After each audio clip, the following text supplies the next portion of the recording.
Are you dreaming of maybe relaxing on a pool float with maybe a margarita in hand in your own private backyard retreat?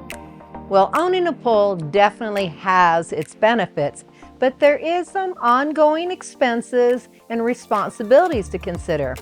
We have 7 tips before you make that offer on a home with a pool.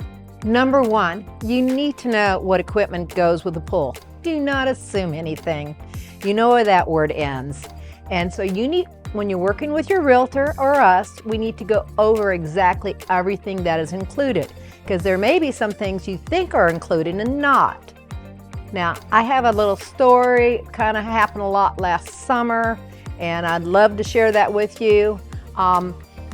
The homeowners with pools are kind of gravitating to what they call dolphins. They're robotic pool cleaners, and they are portable and they plug in and are removable. It's very easy to assume that is part of the pool system, but it is not built in or the structure. And so often we're getting buyers that are just assuming that those equipment is part of it, and the homeowner has just the opposite thought. Well, since it plug in, it's personal property. Well, nothing could be more than a rough day is a close on your house and understand you don't have any pool cleaning system. So it's extremely important they're included in your description of your offer. Otherwise, you will not have a pool system. So we were having a little struggles with that last year because a lot of homeowners know they're mobile and they are not fixtures. Now, hopefully you're finding this video helpful. Could you please subscribe to our channel and you'll get more updates on our upcoming videos. Now, another tip here is I wanted to bring out is we have a video called about fixtures. That definition is very, very important to know. So you might just kind of search for that. That'll help you with the definition if you're writing a contract. What is a real estate fixture? That dolphin is not. Number 2, get the specifics in the history about the pool. In other words, ask questions or have your realtor ask questions. Now, know when the pool was installed, what type of system like salt water, chlorine, does it have a heater? You just need to ask this barrage of questions. What maintenance have they done? I think a good question is the owner maintaining it or is a pool company maintaining it? What was the last repairs? The more you know, the better it is for you. Now, bear in mind, that current homeowner may only have lived there a couple of years and that pool's 10 years old. They may not know all these answers, and that's okay.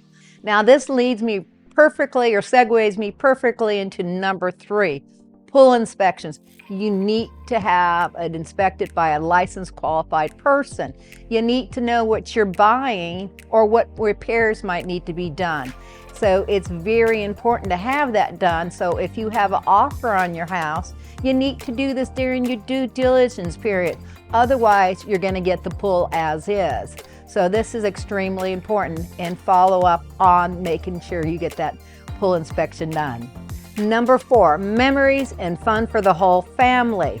Now, the reason I say that is their pool is a lot of fun. Everybody loves a friend that has a pool, and if you like to entertain and you're going to enjoy that pool or consider it a vacation every day, it is a great investment or feature to have in a house.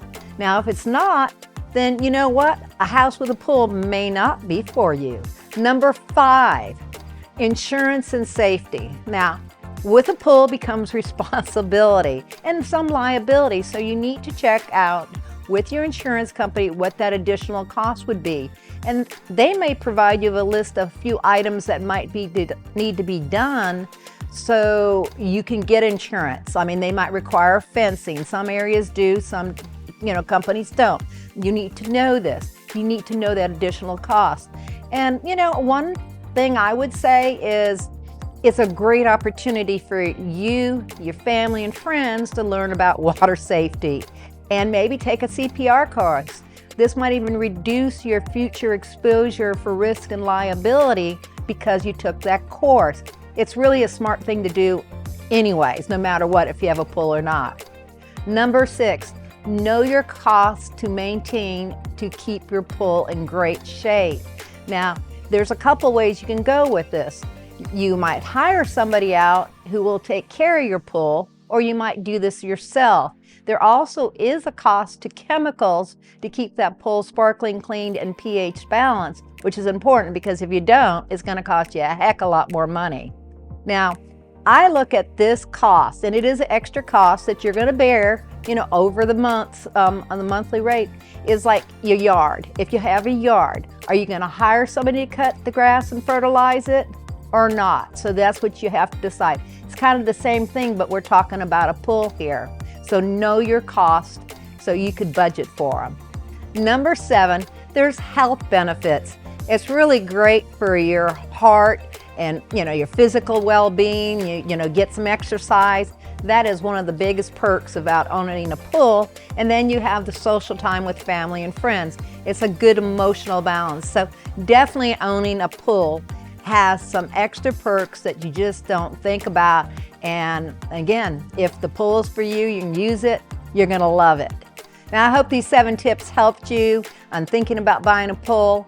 And if you're considering buying a home with or without a pool, Brandy and I are here for you because we understand it's a big decision and we'd love to navigate you through the home buying process.